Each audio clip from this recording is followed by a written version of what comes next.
स्वागत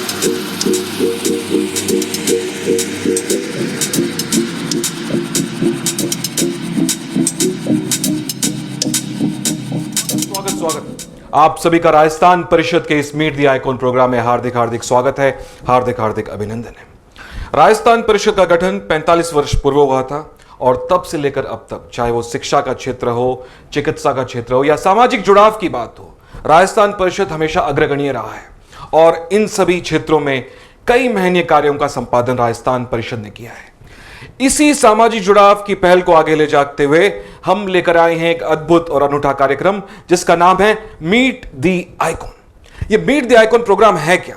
इस meet the icon programme के तहत हम रूबरू होते हैं उन हस्तियों से, उन विभूतियों से, उन महानुभावों से जिनका ताल्लुक तेरापन धर्म संघ से और जिन्होंने सफलता के शिखर को छुआ है। हम क्यों उनसे मिलते हैं? ताकि जो तमाम दर्शकगण पूरे विश्व भर में यह कार्यक्रम देख रहे हैं वो उनसे प्रेरणा ले पाए, उनके जीवन शैली के बारे में जान पाएं, उनके जीवन का अनुसरण कर पाएं। और आज इसी कड़ी में हमारे साथ मौजूद हैं योग के एक महान साधक, एक सुप्रसिद्ध साधक श्री सोहनलाल जी जैन। श्री सोहनलाल जी जैन झाबक, आपका हार्दिक हार्दिक स्वागत है, हार्दिक हार्दिक अभिनंदन है। मेरे साथ यहां पे मौजूद हैं श्री कनक जी सेठिया, राजस्थान परिषद के संगठन मंत्री और राजस्थान परिषद के अध्यक्ष श्री कमल जी तातेड़। मेरे साथ यहां पे मौजूद हैं राजस्थान परिषद के ट्रेजरर श्री राजेश जी सेठिया। मैं मीट द आइकॉन प्रोग्राम का वाइस चेयरमैन विनय बैद। आप सभी का हार्दिक हार्दिक स्वागत है, हार्दिक हार्दिक अभिनंदन है। सर्वप्रथम एक बार जोरदार तालियां हो जाए श्री सोहनलाल जी झाबक के लिए। तो शुरू करते हैं आज का इंटरव्यू। हमारे साथ यहाँ पे बीकानेर निवासी दिल्ली प्रवासी श्री सोहनलाल जी झाबक यहाँ पे हैं और जैसा कि हमने पढ़ा आपके प्रोफाइल में, योग साधना में कई सालों से आप संलग्न हैं। तो इस और आपका जुड़ाव कैसे हुआ? क्या बचपन से आपको योग साधना के प्रति रुचि थी या फिर बाद में जाके रुचि हुई? नहीं, बचपन से कोई रुचि नहीं थी, लेकिन कभी कभी जीवन में हालात कुछ ऐसे होते हैं कि आदमी का हृदय परिवर्तन हो जाता है या कोई अदृश्य शक्ति होती है, वो उसे इस मार्ग पर ले आती है। तो लगभग भी मेरे साथ भी कुछ ऐसा ही वाकया हुआ। कालांतर में एक बार बहुत पहले मेरा एक एक्सीडेंट हुआ था जिसमें मेरी मेमोरी चली गई थी। अच्छा। और काफ़ी इलाज के बाद भी वो पूरी तरह से ना आ सकी। और फिर जब मुझे किसी ने बताया कि भाई ये योग का मार्ग एक अच्छा मार्ग है और इस पर सफलता मिल सकती है, तो मैंने उसको ज्वाइन किया। अच्छा। और शुरू में मुझे कुछ अटपटा लगा, अच्छा नहीं लगा। मैं कई बार आया, कई बार छोड़ के चला गया। लेकिन फिर बार बार लोगों ने मुझे प्रोत्साहित किया, प्रेरणा दी कि नहीं, आप जुड़ो इससे, आप करो इससे, आपको निश्चित रूप से लाभ होगा। तो फिर मैं लगा रहा, करता रहा और फिर मुझे अद्भुत रूप से इतना फ़ायदा हुआ कि मेरी सारी मेमोरी आ गई और मेरे और भी जितने कुछ असंतुलन थे मेरे शरीर के, मेरे मन के, धीरे धीरे तिरोध होने लगे और मैं आज बिल्कुल स्वस्थ हूँ। और फिर मैंने योग को अपना लिया। आज लगभग करीब 32-33 साल से मैं योग में योगरत हूँ और अपने अनुभव को लोगों के साथ साझा करता हूँ। और एक बड़ी संस्था है भारतीय योग संस्थान बोल के दिल्ली में, शुरू में उसी से जुड़ा था, लेकिन किसी कारणवश उस संस्थान में आपसी मतभेद हो गए। जो मेन 2 स्तंभ थे उनमें आपस में कुछ मनमुटाव हो गया। उसके बाद मेरा संस्थाओं से मोह भंग हो गया और फिर मैंने बस योग शब्द को अपना लिया और बाकी सब संस्थाओं को मैंने छोड़ दिया। और फिर जो अनुभव फलित होता रहता है वो आपस में हम साझा करते रहते हैं, बांटते रहते हैं। वैसे देखा जाए तो योग विशुद्ध भारतीय संस्कृति में एक उपासना पद्धति है। अच्छा। उपासना पद्धति में अब जैसे धर्म है, धर्म भी एक उपासना पद्धति है, ये भी एक उपासना पद्धति ही है। हम जैसे जैन जो हमारे धर्म है उसमें हम बात करते हैं 5 व्रत और 5 महाव्रत की बात करते हैं। हमारे योग में भी 5 यम और 5 नियम है। उसके अंतर्गत सत्य, अहिंसा, अस्तेय, अप्रिग्रह और ब्रह्मचर्य की बात आती है। और नियम के अंतर्गत आती है सोच, संतोष, तप, स्वाध्याय और ईश्वर प्राणिधान। और ये सब मिला जुला कर जीवन का रूपांतरण ही करते हैं हमारा। अच्छा। और हमारा मार्गदर्शन करते हैं, हमें एक अलग दिशा देते हैं। और उसके बाद हर व्यक्ति की मूल भावना यही होती है जन्म से लेकर मृत्यु तक कि वो एक कि अच्छा जीवन जिए, सुखी जीवन जिए, आनंदमय जीवन जिए, और उसी के लिए वो प्रयास करता रहता है। अच्छा। लेकिन उसका जो प्रयास होता है वो वस्तुतः जो सुख शांति का मार्ग है उसको पाने के लिए भौतिकता से जुड़ जाता है और भौतिक संसाधनों से जुड़कर सोचता है कि मुझे इससे आनंद मिलेगा, सुख मिलेगा, आनंद मिलेगा और शांति मिलेगी। लेकिन ये मृग तृष्णा की तरह है, मृग मृतिका की तरह है, ऐसा होता नहीं है। उसका पथ अलग है, इसका पथ अलग है। तो ठीक है, हम ये भौतिक जीवन में जीते हैं, भौतिक संसाधन में जीते हैं, भौतिक तत्वों से हमारा शरीर बना है, भौतिक से ब्रह्मांड की रचना है, तो हमें भौतिक तत्वों के साथ रहना पड़ेगा, भौतिक शरीर के साथ रहना पड़ेगा। लेकिन उसके साथ साथ आध्यात्मिकता और आत्मिकता भी एक बहुत मुख्य विषय है, बहुत आवश्यक है, जिसके उसके बिना जीवन में सुख शांति की उपलब्धि नहीं हो सकती है आपको। और हमारे ऋषि मुनि तो हमें इसी और यही तो हमारा मार्गदर्शन करते हैं, यही हमें बताते हैं, यही हम समझाते हैं, और हम उनकी बात सुनते तो हैं लेकिन उस बात का अनुसरण नहीं करते। इसी वजह से हम उस स्थिति तक नहीं पहुंच पाते हैं। और ये तो बहुत व्यापक, बहुत विराट, बहुत ही सुंदर तरीके से योग को परिभाषित किया। एक बार जोरदार तालियां हो जाएं इनके लिए। देखिए, व्यक्ति के जीवन में एक मोड़ आता है, उस मोड़ में व्यक्ति अपने आप को असहाय पाता है, और जब उसे कोई उपाय दिखाई देता है, उस उपाय में पे मार्ग पर चल पड़ता है। जैसा कि आदरणीय श्री सोहनलाल जी झाबक के जीवन में एक मोड़ आया और उन्होंने योग को अपनाया। योग को केवल अपनाया ही नहीं, बल्कि लोगों के जीवन में कैसे परिवर्तन आ सकता है उस ओर वो चल पड़े, और आज एक जाना माना नाम है योग साधन की दुनिया, योग साधना की दुनिया में। और आज हमारे बीच श्री सोहनलाल जी, हम इनसे बहुत सारी बातें करेंगे। एक और प्रश्न मैं आपसे पूछना चाहूँगा श्री सोहनलाल जी, कि आपका बहुत लंबा सफ़र रहा है इस क्षेत्र में, तो कई लोगों से आपका मिलना होता है, संपर्क होता है, कैसा अनुभव रहा? क्या वो योग को तुरंत अपना लेते हैं या कुछ समय लगता है उन्हें अपनाने में? बहुत अच्छा प्रश्न है आपका। बहुत लोग बहुत संख्या में आते हैं लेकिन वो टिकते नहीं हैं। वो आते हैं, कुछ दिन करते हैं, चले जाते हैं, छोड़ देते हैं।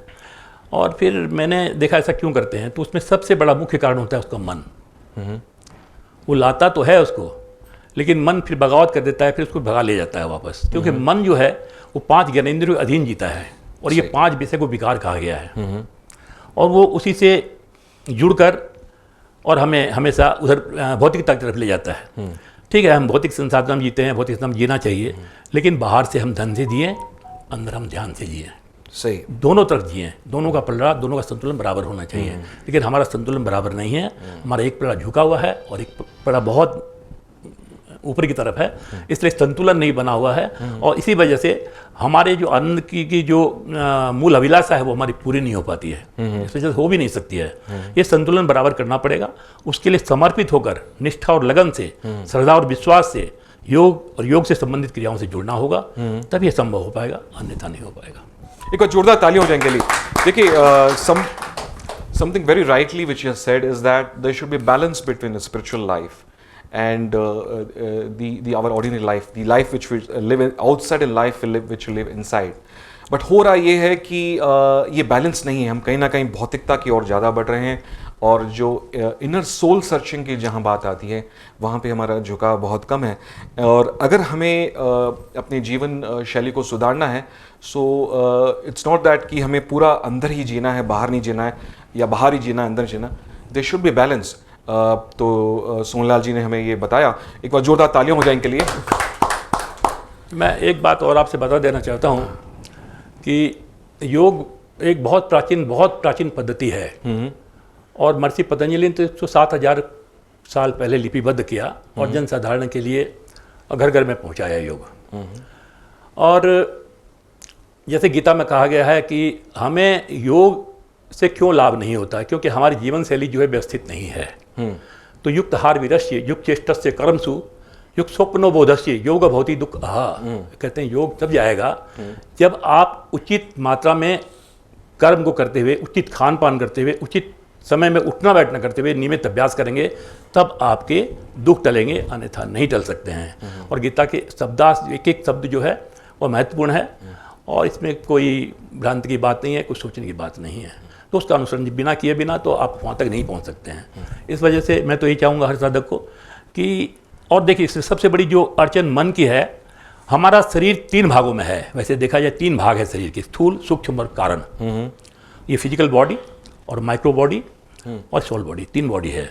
और तीनों बॉडी में समन्वय स्थापित होता है योग के माध्यम से। महर्षि पतंजलि ने इसको 8 भागों में बांटा, जिसको हम लोग अष्टांग योग के नाम से जानते हैं, जिसके अंतर्गत यम, नियम, आसन, प्राणायाम, प्रत्याहार, धारणा, ध्यान और समाधि। अंतिम समाधि है। और ध्यान की बात तो बहुत करते, कहीं भी आप देखेंगे ना, लोग आंख बंद करके बैठ जाएंगे, क्या करते हैं, ध्यान कर रहे हैं। क्या कर रहे हो, ध्यान कर रहे हैं। ध्यान करने की चीज़ है ही नहीं। पहली बात तो आप ये जानिए, ध्यान करने की चीज़ नहीं है, ध्यान होने की चीज़ है। ध्यान में उतरा जाता है और ध्यान में डूबा जाता है, उसका स्वाद चखा जाता है और उसकी अनुभूति आप शब्दों से वर्णित नहीं कर सकते, किसी के साथ साझा नहीं कर सकते। और सबसे बड़ी बात है, जो ये बाधा है ना, ये ध्यान में जो बाधा है, ये सबसे बड़ी बाधा है हमारी स्थूल और सूक्ष्म शरीर की, अंतर हमारे शरीर की और हमारे मन की। सही। वो बार बार अपनी तरफ खींचता है, बार बार अपनी तरफ खींचता है। आपका ध्यान शरीर में जाएगा, कभी मन आपको कहीं ले जाएगा। तो दोनों निस्तेज करने के लिए आसन और प्राणायाम का बहुत महत्व दिया है। आसन से हमारी स्थूल काया, ये फिजिकल बॉडी, अगर इसमें कोई विकार है तो विकारों से अलग हो जाती है और हम सहज हो जाते हैं। और सूक्ष्म बॉडी अर्थात उसके अंदर मन की बात आती है, वो उससे वो सज जाता है, फिर उसकी हलचल कम हो जाती है, फिर वो अंतर्मुखी हो जाता है। जो वायुमुखी, जो हमारी इंद्रियां के विषय है, उनसे अलग होकर अंतर्मुखी हो जाता है। जब ये दोनों बातें हो जाती है, स्थूल और सूक्ष्म जब सज जाते हैं, तब हम प्रत्याहार के माध्यम से, अर्थात प्रत्याहार का मतलब ये होता है इंद्रियों का अंतर्मुखी होना, उसका धारणा बनती है, फिर हम ध्यान में प्रवेश करते हैं। और ध्यान में प्रवेश करने के बाद जो हमें अनुभूति होती है, उसको मैंने फिर आपको कहा, वो तो गूंगा गुड़ है, खिलाने के बाद स्वाद पूछो नहीं बता सकता हुआ। बहुत ही सुंदर बात की बात, तो जोरदार ताली हो जाएंगे लिए। तो सोहनलाल जी, एक और बात जो आपसे पूछना चाहूँगा कि आपने बहुत ही अच्छे तरीके से बताया योग के बारे में, योग को परिभाषित किया, ध्यान के बारे में बताया, लेकिन कहीं ना कहीं आज हम ये देख रहे हैं कि हम शहर में जब रहते हैं, शहरी जीवन में कहीं ना कहीं टाइम मैनेजमेंट की बात आती है। एक जीवन की आपाधापी में हम ये सब भूल गए हैं, हमारी जो संस्कृति से हमें प्राप्त हुआ है। तो ये हम अपने जीवन में, अपने टाइम शेड्यूल में कैसे इसको फिट कर सकते हैं? अच्छा प्रश्न है आपका। आप बेंगलुरु में रहते हैं, मैं आपसे भी बड़े शहर दिल्ली में रहता हूँ, और मैंने अपनी समय की व्यवस्था बना रखी है। जब मैं बना सकता हूँ तो आप भी बना सकते हैं। सही बात है टाइम का एडजस्टमेंट, समय का एडजस्टमेंट। बात है, मैंने फिर कहा, इसमें सबसे बड़ी जो अड़चन होती है ना, वो आपकी मन की होती है। मन जब तक नहीं सदेगा तो योग संपूर्ण नहीं होगा, परिपूर्ण नहीं होगा। और योग और मन का संबंध सबसे गहरा अगर किसी से है तो प्राण के साथ में है। प्राण और मन दूध में पानी की तरह मिले हुए हैं, एक दूसरे के पूरक हैं। एक जाएगा तो दूसरा जाएगा, एक रुक जाएगा तो दूसरा रुक जाएगा। जैसे हमारे योग सूत्र में है, चले वातः चले चितः निश्चल निश्चलो भवेतः योगी स्थानमुत्तमापनोति ततो वायु निरोधतः, कहते हैं। चले वात, चले वायु, चले चित्त, मन चला। अब ये जो हम क्रियाएं करते हैं, श्वास की जो क्रियाएं करते हैं, वो धीरे धीरे, इसमें विशेष करके प्राणायाम के बहुत प्रकार हैं, और हर एक व्यक्ति के एक एक अलग अलग प्राणायाम है, और मौसम के हिसाब से भी प्राणायाम है, क्योंकि हर एक व्यक्ति की स्थिति अलग अलग है, उसकी बनावट अलग अलग है, उसको कौन सा प्राणायाम सूट करेगा, कौन सा नहीं करेगा, ये देखना पड़ता है, समझना पड़ता है। उसके बाद कितनी मात्रा में करना है, कितनी जोर से करना है, कितने धीमे करना है, ये सब बहुत ऐसी बातें हैं जिस बातों पर अगर विशेष ध्यान नहीं दें और कैसे भी करें तो हमें लाभ की जगह हानि हो सकती है। हानि हो सकती है, सही बात, उल्टा हो जाएगा। क्योंकि प्राण के माध्यम से सबसे पहले जो प्राण हमारे जाते हैं ना, वो 3 संवेदनशील अंगों पर प्रहार करते हैं। हाँ। वो हमारा लंग्स, हमारा हृदय और हमारा मस्तिष्क, ये इतने सेंसिटिव हैं, अगर वो जोर का धक्का पड़ जाए तो वहाँ कुछ ना कुछ विकार पैदा हो जाएगा। तो हम खेलते हैं प्राण के साथ एक तरह से प्राणायाम में। तो बहुत जानकारी होनी चाहिए और सही जानकारी होनी चाहिए, और फिर उसके अनुकूल नियमित आप कितना करते हैं महत्वपूर्ण नहीं है। हाँ। आप रोज करते हैं महत्वपूर्ण है। और एक और बात यहाँ पे जोड़ दूं मैं कि जानकारी होनी चाहिए, जानकारी के साथ साथ में सही गुरु का होना भी आवश्यक है, जो गुरु हमें ये ज्ञान दे। तो ठीक है, जो मार्गदर्शक अगर होगा तभी आप सही मार्ग पर बढ़ सकेंगे। और आज अगर देखें तो कहीं ना कहीं योग का कमर्शलाइजेशन भी हुआ है कहीं ना कहीं। हाँ, ये बहुत बढ़िया बात कही आपने। अब मैं इस पर थोड़ा सी बात को आगे ले जाता हूँ। देखिए, योग की जो उत्पत्ति हुई है, ये हमारे साधु संतों ने, हमारे मनीषियों ने, हमारे ऋषि मुनियों ने की है, और इसके लिए उन्होंने कुछ नहीं लिया, जन साधारण कल्याण के लिए। सर्वे भवन्तु सुखिनः सर्वे सन्तु निरामया सर्वे भद्राणि पश्यन्तु मां कश्चित्, यही उनकी भावना थी, सबका भला हो, सब सुखी हो, सब निरोगी हो और सब अच्छी बातें देखें। उन्होंने एक पैसा नहीं लिया इसके लिए। लेकिन आज ये जो व्यवसायीकरण हो गया है और योग के नाम पर जो बड़ी बड़ी दुकानें खुल गई है, कहीं पावर योगा हो रहा है, कहीं वो डायनेमिक हो रहा है, कहीं कई कई नाम से हो रहे हैं, जबकि योग शब्द है, योगा शब्द ही नहीं है। अच्छा। वो बिल्कुल गलत शब्द है। योग शब्द की उत्पत्ति हुई है युज धातु से। युज धातु जो होता था उसे दो पदार्थों को, दो जो होते थे मेटल जिसको बोलते हैं, धातु को जोड़ा जाता था, उससे से इसकी उत्पत्ति हुई है, युज धातु से उत्पत्ति हुई है। योग का अर्थ है जुड़ना, मिलना, समाहित हो जाना। हाँ, आपस में। तो हम तीन शरीर में रह के भी हम तीनों शरीर से अलग अलग हैं। योग हमें तीनों शरीर में कोऑर्डिनेट करना है, समन्वय करता है, हमें जोड़ता है। जब हमारे तीनों शरीर जुड़ जाते हैं तो हमारी एक स्थिति बहुत अलग स्थिति बन जाती है, जिसको मैं कैसे शब्दों में बताऊं आपको। अच्छा। एक तो अनुभव की बात है, और अनुभव तो आप बहुत हद तक शब्दों में नहीं बढ़ सकते। एक बार जोरदार ताली हो जाए इनके लिए। देखिए, बहुत ही सुंदर बात कही इन्होंने कि आज कहीं ना कहीं योग का कमर्शलाइजेशन हो रहा है, और अगर सही अनुभव करना है, सीखना है, तो योग की पद्धति को सही संपूर्ण रूप से जानना होगा। जाने बिना इस मार्ग पर अग्रसर होना, मार्ग पर आगे बढ़ना बहुत ही कठिन है, बहुत ही जटिल है, और उसके लिए चाहिए एक सही गुरु। तो सोहनलाल जी, एक बात जो मेरे मन में आ रही है जी, वो ये है कि आपका तेरापन धर्म संघ से बहुत बड़ा नहीं, अब मैं आपको यहाँ थोड़ा रोकूंगा। मेरा सर्व धर्म से लगाव है। सर्व धर्म से लगाव है। मैं किसी धर्म की मतलब कि अपने आप को मैंने सब धर्मों से जोड़ रखा है। जहाँ अच्छी बातें होती है, जहाँ मेरे अंदर के जो विकार है उनको निकालने की बात होती है, जहाँ मेरे जीवन का रूपांतरण की प्रक्रिया है, मैं सब धर्म का सम्मान करता हूँ। धर्म कभी तोड़ता नहीं है, धर्म जोड़ता है, और जो तोड़ता है वो धर्म हो ही नहीं सकता। तो यही जो बात इन्होंने कही, यही हमारे आचार्य ने कही, आचार्य श्री तुलसी हो, महाप्रज्ञ हो, महाशमन जी हो, उन्होंने ये भी यही बात फरमाई है कि सब सर्वधर्म जो में विश्वास करते हैं, ये जहाँ पर भी कोई अच्छी बात लगे उस बात का हमें अनुसरण करना चाहिए, उस बात को अपने जीवन में ग्रहण करना चाहिए। तो एक स्पेसिफिक बात जो आपसे पूछना चाहता हूँ कि आचार्य श्री महाप्रज्ञ जी को का भी सानिध्य आपको प्राप्त हुआ, और आचार्य श्री महाशमन जी का भी उनसे भी मेरी मिलना हुआ है। तो कोई एक विशेष बात जो तेरापन धर्म संघ की विशेष बात जिसका प्रभाव आपके जीवन पर पड़ा? हाँ, ये बात सही है, बिल्कुल सही है। तो अगर उस बात पर अगर आप दृष्टि डालें कि अगर वो आचार्य श्री तुलसी हो या महाप्रज्ञ हो या महाशमन, कोई उनकी एक विशेष बात जो जिसका प्रभाव आपके जीवन में बहुत ज़्यादा पड़ा? मैं वैसे सभी धर्म संतों से बहुत प्रभावित रहा हूँ, इसमें कोई दो मत नहीं है, लेकिन मैं महाप्रज्ञ जी से बहुत ज़्यादा प्रभावित रहा हूँ, क्योंकि उनका जो विषय था वो आध्यात्मिक विषय था, योग का विषय था। मेरी एक बार उनसे बहुत पहले की मुलाकात है, काफ़ी साल हो गए, जब उनका चतुर्मास था सरदार शहर में। तो मुनि किशन लाल जी और मेरा एक ही विषय है, तो मैं उनसे बैठे वार्ता कर रहा था। मैं कुछ लिखता भी रहता हूँ, और मेरे कुछ लेख भी छपते रहते हैं समय समय पर, और कुछ मेरे गीत भी हैं जो मैंने योग से संबंधित गाए भी हैं, और उसकी रिकॉर्डिंग भी हुई है, और फिर दिल्ली प्रांत में योग दिवस के रूप में उसको बजाया गया था। तो वो फिर आगे की बात है। तो महाप्रज्ञ जी से मेरी मुलाकात मुनि किशन लाल जी ने करवाई थी, सरदार सर की बात है। तो मैं उनसे बैठ के वार्ता कर रहा था, मेरा कुछ लिखे हुए लेख थे उनके पास में, तो उन्होंने कहा ये लेख मेरे से छोड़ दो, मैं देख के फिर तुमको दे दूंगा। मैं दोबारा गया तो मैंने कहा आपने पढ़ लिए? बोला हाँ पढ़ तो लिए। फिर कहा महाप्रज्ञ जी दर्शन किए? मैंने कहा नहीं किए। तो बोले चलो तुम्हारे दर्शन कराता हूँ, तुमसे मिलाता हूँ। तो फिर मेरी धर्मपत्नी मेरे साथ थी, लेकिन वो कहीं और थी, उनको भी बुलाया गया। फिर हम वहाँ महाप्रज्ञ जी के पास गए, उन्होंने सबको निकाल दिया रूम से बाहर। फिर हम लोग 3-4 आदमी बैठ के, मुनि किशन लाल जी थे, मैं था, महाप्रज्ञ जी मेरी करीब 12-15 मिनट बात हुई होगी। अध्यात्म पर बात हुई, योग पर बात हुई, प्राणायाम पर बात हुई, प्राणिक ऊर्जा पर बात हुई, विश्व शक्ति पर बात हुई, आकाश शक्ति पर बात हुई, जो हमारे युग से संबंधित हमारे जो है विषय, उन पर मेरी बात काफ़ी विस्तार से बात हुई। उन्होंने मुझे कहा कि भाई तुम एक काम करो, तुम दिल्ली में अनवरत भवन में इसको चालू करवाओ।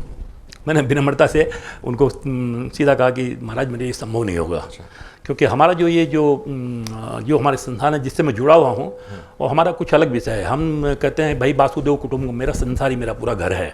हम किसी विशेष धर्म से, किसी विशेष संप्रदाय से, किसी विशेष से हम नहीं जुड़े हुए हैं। और हमारे लिए तो देखिए हम और अभ्यास भी जो हम कराते हैं, यह अभ्यास हमारा वहाँ होता है जहाँ प्राणिक ऊर्जा होती है, और वो बेला होती है ब्रह्म बेला, जिसमें अमृत बरसता है, और जिसमें वातावरण जो है बहुत सात्विक होता है, तामसिकता और रास्तिकता उस समय बहुत नहीं होती, नगण्य होती है, तो उस समय उसका बहुत लाभ मिलता है। इसीलिए उषा काल सबसे अच्छा साधना के लिए कहा गया है। और हम एक खुले पार्क में कराते हैं जहाँ हमारे कोई भेदभाव नहीं, कोई लिंग भेद नहीं, किसी के साथ हमारा कोई दुर्भाव नहीं।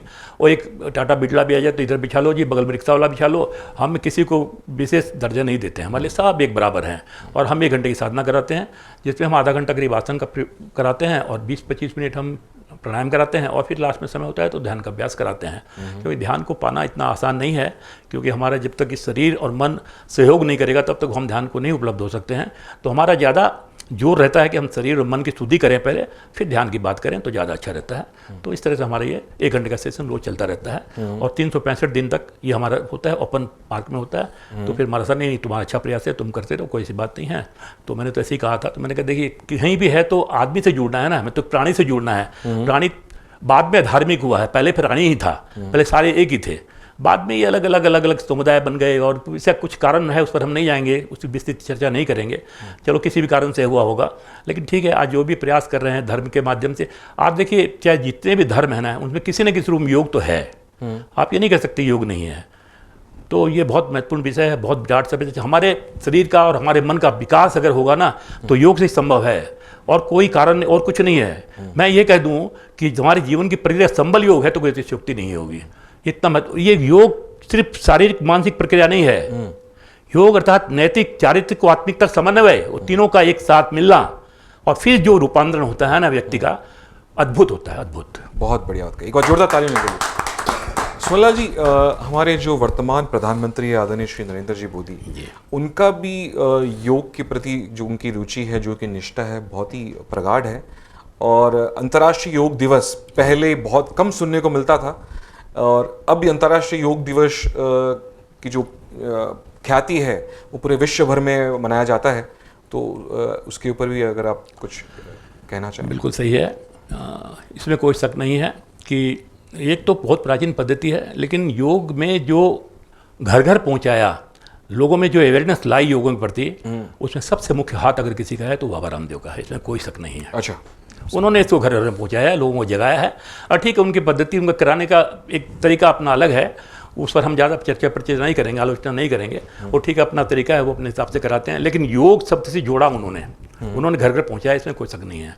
और प्रधानमंत्री श्री नरेंद्र मोदी जो हैं वो योग से बहुत प्रभावित हैं, और उनकी जीवन शैली आप देख लीजिए, उनकी कार्य करने की शैली देख लीजिए, उनका व्यक्तित्व देख लीजिए, उससे आपको समझ में आ जाएगा कि योग में वास्तव में है क्या। आप देख के समझ सकते हैं कि एक आदमी, एक योगी, योग करने वाला व्यक्ति का जो व्यक्तित्व है कैसा होता है। उस पर आप नरेंद्र मोदी देख लीजिए कितना काम करते हैं और किस तरह से काम करते हैं, कितने समर्पित हैं। इसमें कुछ ज़्यादा कहने की जरूरत है नहीं, आप लोग रोज़ देखते हैं, हम लोग रोज़ देखते हैं। और इसमें मुख्य रूप से जो योगदान है वो योग का ही है, इसमें कोई शक नहीं है। सही बात, एक बार जोरदार तालियां हो जाए। सोमलाल जी, जो तमाम युवा ये कार्यक्रम देख रहे हैं, पूरे विश्व भर में हमारा एक कार्यक्रम प्रसारित होने वाला है, उनके लिए अगर आप कोई संदेश देना चाहें, विशेष तौर पर जो युवा वर्ग है वो कैसे योग की ओर अग्रसर हो सकता है, कैसे वो स्टार्ट कर सकता है योग अपने जीवन में अपनाने के लिए, तो अगर आप कुछ उनके प्रति कुछ कोई संदेश देना चाहें तो। सच पूछिए तो आज के इस परिवेश में बहुत भयावह स्थिति है, इसमें कोई शक नहीं है। शिक्षा तो उन्होंने बहुत ले ली, लेकिन अभाव है तो संस्कार का अभाव है। विद्यालय में, कॉलेज में आपको शिक्षा मिलेगी, लेकिन परिवार में संस्कार मिलेंगे। जब तक संस्कार और शिक्षा में कोऑर्डिनेशन नहीं होगा तब तक उसका व्यक्तित्व नहीं निकल सकता है। वो कुछ भी किसी फील्ड में कुछ आगे नहीं करता, बहुत कुछ उपलब्ध कर लेगा वो भौतिक संसाधन, लेकिन शांति उसके जीवन में नहीं आएगी। सही। और मैं आपको आज कहता हूँ, आज क्या है, आज युवक तो व्यसन में है, युवतियाँ फैशन में है, पूरा परिवार टेंशन में है, यही हालत है। बहुत बढ़िया। और इस टेंशन से मुक्त होने के लिए आपको इस पद्धति से जुड़ना होगा।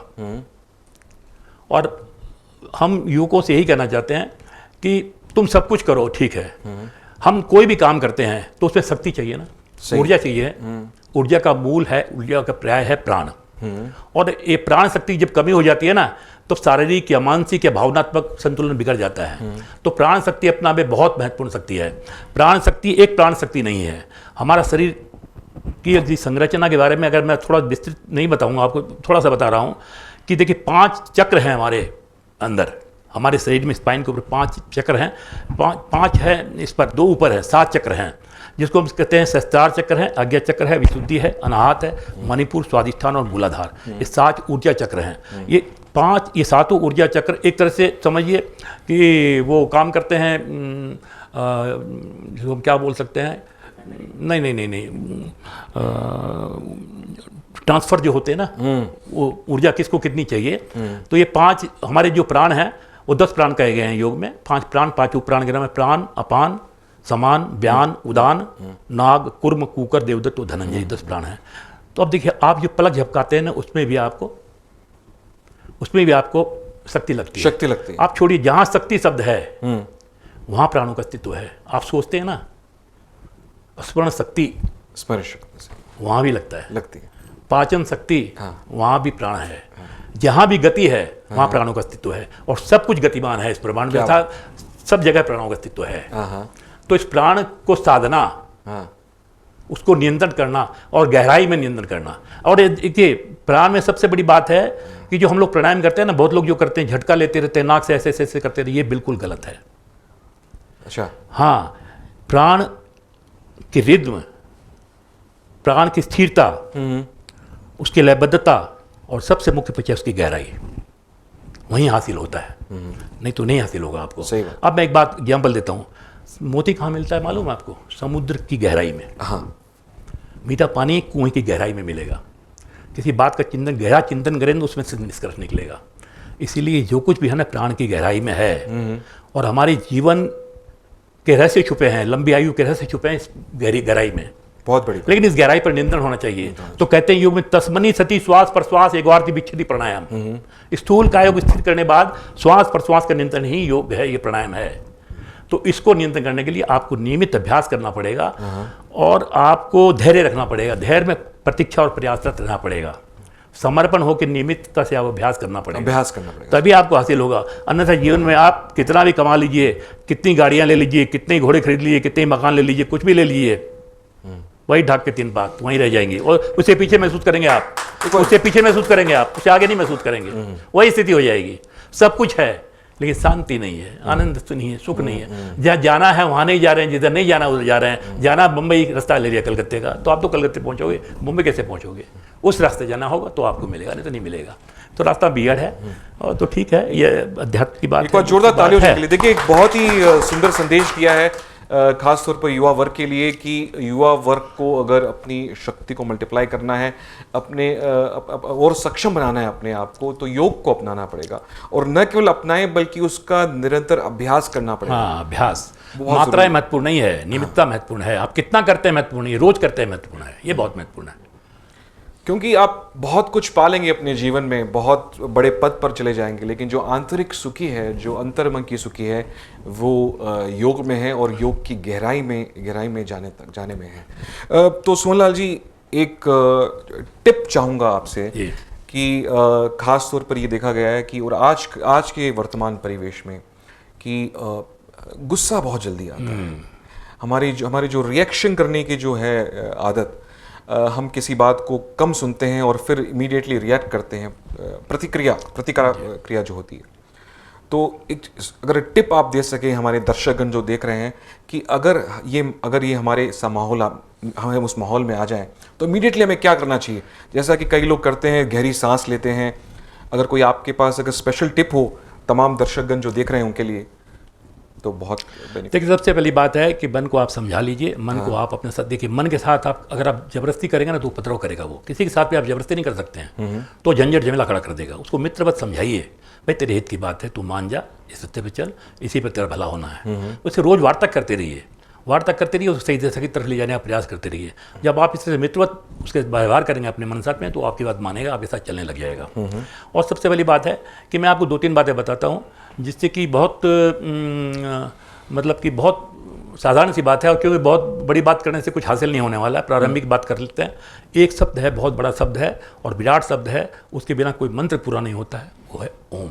ओम उसको कैसे बोला जाए, उसका एक तरीका है बोलने का। आप उसको तरीके से 3-4 बार भी रोज उच्चारण करेंगे ना, तो आपके मानसिक परिवर्तन आएंगे। और एक है मुद्रा, जिसको हम ज्ञान मुद्रा बोलते हैं। इसमें देखिए, इसमें 5 तत्वों से हमारे शरीर की रचना है और 5 तत्वों से ब्रह्मांड की रचना है। तो कहते हैं 10 पिंडे 10 ब्रह्मांडे।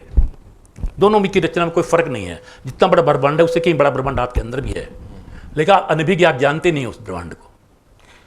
तो मेरा कहने मतलब है कि 5 भौतिक, अग्नि, वायु, आकाश, जल और पृथ्वी, ये 5 तत्व हैं। जब हम इस तरह से बैठते हैं, इसमें ऐसा होता है कि इसको ऊपर नहीं चढ़ाना होता है। इसे ऊपर चलाते हैं तो वायु मुद्रा हो जाती है, ये वायु मुद्रा कहलाती है। इससे उल्टी, हिचकी या घुटनों में दर्द होता है, उसकी लाभप्रद होती है। तो अलग अलग मुद्राओं का अलग प्रभाव है। तो हमारे ध्यान के लिए 2 मुद्राएं, एक ज्ञान मुद्रा, एक ब्रह्मांजलि होती है। तो आप इस तरह से बैठे ज्ञान मुद्रा में, ये 5 उंगलियां सीधी समानांतर घुटने से स्पर्श करती नीचे रहेगी, और इस टिप्स को मिलाएंगे तो क्या है, आपके मानसिक परिवर्तन आने चालू होंगे, मन शांत होना चालू हो जाएगा। और फिर ओम की जब ध्वनि करेंगे, मैं ओम ध्वनि कैसे करनी चाहिए, ये बहुत महत्वपूर्ण प्रश्न है। और आप ओम ओम ओम बोलते हैं, उसका लाभ नहीं मिलने वाला है आपको। ओ उ मो से ये शब्द बना है, 3 शब्द है। ओ उ मो, ओ आविष्कारक ब्रह्मा, इस ब्रह्मांड को बनाने वाले, ऊ पालनहार विष्णु, मो महेश, इसे संहार कर देने वाले। ये पूरा ब्रह्मांड इन तीनों पर टिका है, इस ओम पर टिका है। इस ब्रह्मांड की रचना ही ओम से हुई है वैसे तो। अब आप इस दुनिया में देख, सबकी अलग अलग स्थिति है, सबकी उम्र का निर्धारण है, उसका भी हमारा संबंध श्वास से ही है। मैं आपको फिर बता देता हूँ, हमारे शरीर, हमारी उम्र के आयु का निर्धारण हमारे श्वास से है। प्राणायाम का अभ्यासी कम श्वास में काम चला के अपनी उम्र बढ़ा लेता है। तो इसके अलग अलग जो प्राणी हैं, उसकी मैं बात विस्तृत बहुत लंबी जाएगी, बढ़ता है, इसलिए उसको यहाँ हम संक्षिप्त रखते हैं। तो आप देख लीजिए कि एक प्राणी आते हैं, कोई भी पेड़ है, वृक्ष है, कुछ भी है, वो एक आता है, पैदा होता है, काम करके चला जाता है, वो संहार हो जाता है, फिर दूसरे रूप में वो आ जाता है। तो सब में ओम का वास है। कोई मंत्र ऐसा है मुझे बताइए कि बिना ओम बिना पूरा होता है? हमारा नौकार ओम नमो अरिहंतानंग, ओम सिद्धानंग, ओम भू भुवस्वा है, ओम पूर्णमदः पूर्णमिदं पूर्णात् पूर्णमुदच्यते पूर्णस्य पूर्णमादाय, सब जितने वैदिक मंत्र जितने हैं ना, ओम सहनावतु सहनो भुनक्तु सवीर्यर्वावहै तेजस्विनावधीतमस्तु मा विद्विषावहै, सब में ओम बिना नहीं हो सकता है पूरा। आप सिर्फ ओम का उच्चारण करते हैं, आप सारे मंत्र को पूरा कर लेते हैं। ओम उच्चारण करने का एक जो तरीका है, उस तरीके से करने लाभ होगा। तो गुरुजी, मैं आपको वही बता रहा हूँ। 2 भाग में ओ बोला जाता है और 1 भाग में मो बोला जाता है। जब आप ओ बोलते हैं तो मुखाकृति आपकी गोल होनी चाहिए, और जब मो का वाइब्रेशन देते हैं तो हाफ के होठ बंद हो जाने चाहिए। अच्छा। और एक वाइब्रेशन होना चाहिए। और उसके बाद अब ये ओम शब्द बोलने के बाद उस लाभ को कहाँ मिलेगा, वो आपको अंतराल में मिलेगा। अच्छा। 2 शब्दों के मध्य का जो अंतराल है, यहाँ लाभ मिलता है। ओम बोलने के बाद वहाँ लाभ मिलता है। मैं आपको 2 बार बोल के बताऊंगा, और तीसरी बार आप चाहें तो मेरे साथ बोलेंगे। तो आप किस तरह से बोलेंगे इसको? पहले एक श्वास भरेंगे,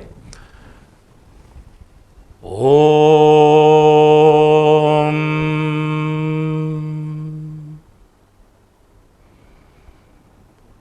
ओम,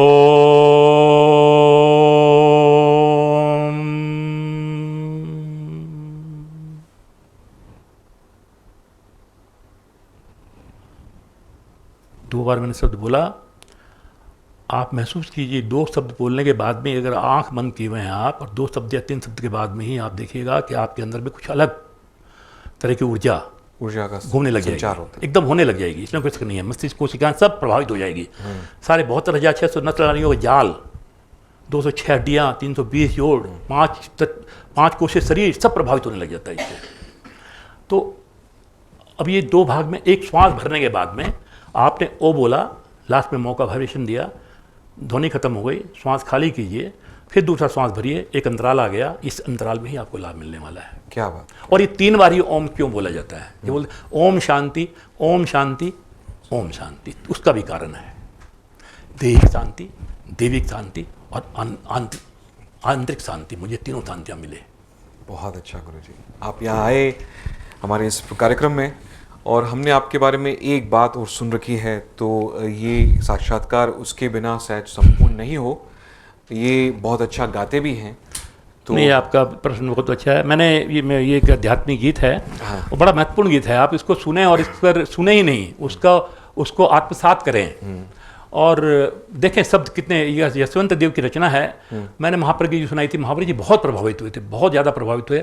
उन्हें कई बार मेरे को कहा कि वाकई बहुत अच्छा गीत है, और ये तो गीत हर आदमी को सुनना चाहिए और उसका अनुसरण करना चाहिए।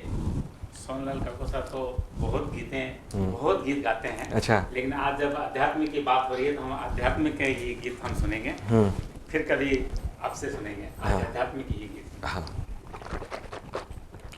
मैं प्रयास करूंगा गीत को जीवंत करने का। बाकी देखिए, जीवन जो है ना, आज कल परसों बरसों कितना है हमें पता नहीं है, सही है। लेकिन 5 विकारों में सबसे बड़ा विकार कहा गया विकार को। वो किसी न किसी रूप में हमारे अंदर प्रतिफलित होता ही रहता है। वो मकान में, दुकान में, धन से, ज्ञान से, गाड़ी घोड़ा, जमीन जायदाद, और पता नहीं किस किस तरह से हमारे फलित होता रहता है और हमारा ह्रास करता है जीवन को। इसी अहंकार के ऊपर में ये गीत है। और देखिए, जबकि ये हमारे श्वास का झूले की तरह है, श्वास चल रहा है, आ रहा है, जा रहा है, कब टूट जाएगी इसी लड़ कुछ पता नहीं है। सही है। इस झूले पे हम झूल रहे हैं, श्वास प्राण के झूले पे झूल रहे हैं। बस ऐसे ही कुछ भाव हैं इसके। मैं प्रयास करता हूँ गीत को जीवंत करने का।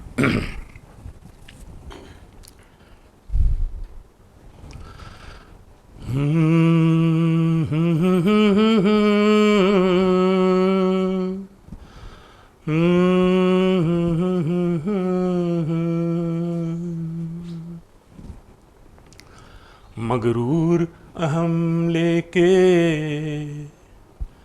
मगरूर अहम लेके हम घूमेंगे कब तक, मगरूर अहम लेके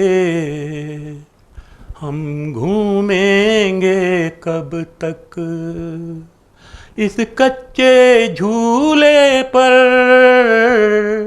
इस कच्चे झूले पर हम झूलेंगे कब तक,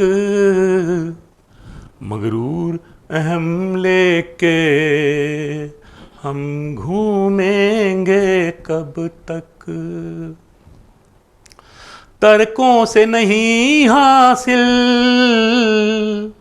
शब्दों में नहीं शामिल, तर्कों से नहीं हासिल, शब्दों में नहीं शामिल, जीवन को किताबों में हम ढूंढेंगे कब तक, इस कच्चे झूले पर हम झूलेंगे कब तक, मगरूर अहम लेके हम घूमेंगे कब तक। हमको न खबर अपनी, पर तकरीरें कितनी, हमको न खबर अपनी, पर तकरीरें कितनी, ये बोझ पढ़ाई का हम ढोएंगे कब तक, इस कच्चे झूले पर हम झूलेंगे कब तक, मगरूर अहम लेके हम घूमेंगे कब तक। दो हाथ पसारो तब आकाश उतरता है, ये दो हाथ पसारो तब आकाश उतरता है, मुट्ठी को बंद किए हम बैठेंगे कब तक, इस कच्चे झूले पर हम झूलेंगे कब तक, मगरूर अहम लेके हम घूमेंगे कब तक, हम घूमेंगे कब तक, हम घूमेंगे कब तक। तो जोरदार ताली हो जाएंगे लिए। सुमनलाल जी साहब, आप यहाँ पे आए, बहुत अच्छा लगा हमें, बहुत सारी बातें जानने को मिली, विशेष तौर पर योग के बारे में बहुत कुछ।